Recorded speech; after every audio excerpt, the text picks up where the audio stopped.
So, what's the elevator pitch of Digipal? How do you explain what your company We does have, in just a minute or two? yeah, that's no problem. So the business route to market is split into two. One of it is the manufacturing and rental of our plastic pallets. That's our main focus is pallets, whether it's small pallets or large 1200 by 1000 or Euro size. We invest a lot of innovation into new kind of pallets that can possibly save space, save transport costs. Um, and the competitors are mostly wood pallets. So we go from an environmental angle, hygienic angle. And the other side of the business is the asset tracking and the traceability. Hmm. So, because we know how important it is for us not to lose our assets, and we've got about 25 years of experience now of making sure that we don't lose our assets, we decided to dedicate half of our business to outsource this kind of service. So anyone that have their own pallets, roll cages, loud containers, anything that they want to track. We even have someone that track pump trucks, in the warehousing. Anything that someone wants to track, they come to us because at the end of the day, whether it's a pallet or a roll cage, it doesn't really matter. An asset is an asset, and we want to make sure that it moves fast. It's reducing capex to the customers. Make sure they don't lose anything. That everything that they use a lot. We call it sweat the asset. So this is the main couple of things that we do in the business is pallets and then asset tracking. So, sounds like you will track other people's assets. So you sell pallets, but you'll if someone buys pallets from someone else, then you'll put your own sensors on there and track them. Correct, yeah. So in a previous company, the strategy was IoT is an enabler for our own products. So only offer it on our own products and making sure that our customers don't lose our assets. But we very fast so in Digipal that there's many people that own assets that not even, as I said, even not even plastic pallets. So why would we constrain ourselves just to do it on our own assets? If we can start outsource our expertise and make sure that everyone gain from our knowledge. We partner with different suppliers. Wiliot is one of them, and Hmm. other IoT suppliers, and we are basically integrators.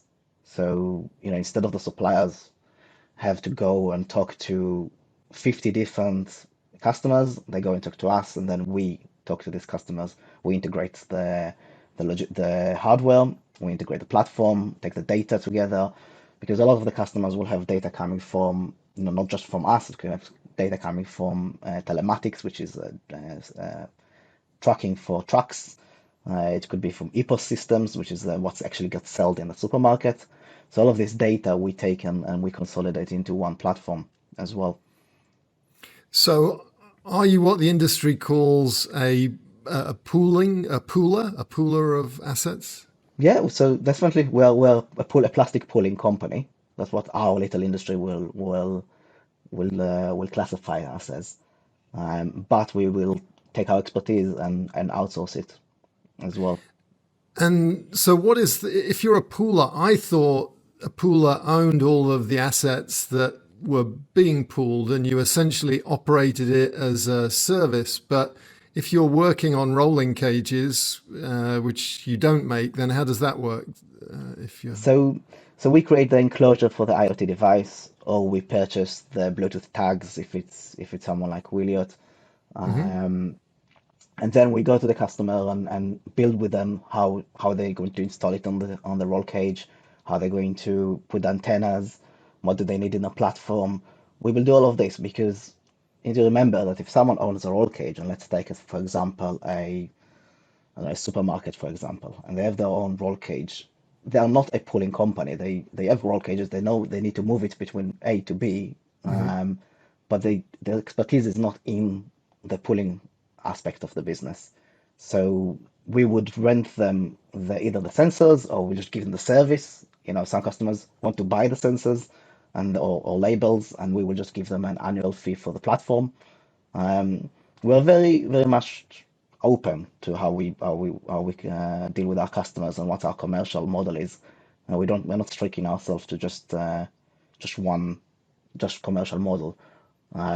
It's part of our culture, to be honest. So we're very disruptive. We like to, go into like with the wood market to go in and offer plastic pallets, or to go into the traditional, here's a platform, and start pay us a license. We like to do that with a different angle to make sure that we fit what's the service that the customers want. Okay, so we'll get into the technology in a bit, but you basically put these IoT sensors, could be Bluetooth, could be something else, and you're operating this, and it could be, so am I understanding it correctly? If I say, we need to outsource this pooling and we're just going to get everything from Digipal, you'll provide the pallets, you'll provide the tracking service, and the whole thing will be, how do you sell something like that? If I need a million pallets, what does that deal look like if I don't have the pallets at the moment, or I have wooden pallets and I decide I want to have something that's more sustainable, that's plastic pallets? Okay, I'll give an example. So, one of our customers in the UK, it's a poultry manufacturer. They used to use wood pallets. They had many hygienic problems with the pallets. Their customers actually demanded that they move to plastic. So they came to us. We specified with them how many pallets they need in the fleet. We manufactured the pallets. We gave it to them on a rental basis. It's almost like a lease car. Here you go, have a pallet, hold it for 3 years. You can renew it after that, or you can bring the pallet back. But on the traceability point, what's the unique? Because everyone can go and say, here we go, have a pallet. What we have is that we have this capability of actually tracking the pallets with our devices. So normally, if a customer wants a pallet and they want it on a rental, they will be very worried about losses. They're very worried, do they have enough pallets?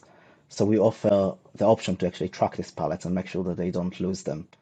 But then there's also customers that want to buy a pallet and might not even buy it from us, which is fine. But again, it's the same worry. What do we need to do to make sure we don't lose the pallet? What do we need to make sure that, site A doesn't hold the pallet and don't send it to site B, and then we don't have enough pallets. Now, it could be, as I said, roll cages as well. It doesn't have to be anything. We are not very precious about customers buying it from us. It can be bought from third parties. Thanks for watching this clip from the Mr. Beacon podcast here on YouTube. You can listen to the rest of this episode on iTunes, Spotify, or wherever you get your podcasts. If you enjoyed it, please like and share this video, and be sure to subscribe for more weekly videos. For more information about Wiliot and IoT Pixels, head on over to wiliot.com.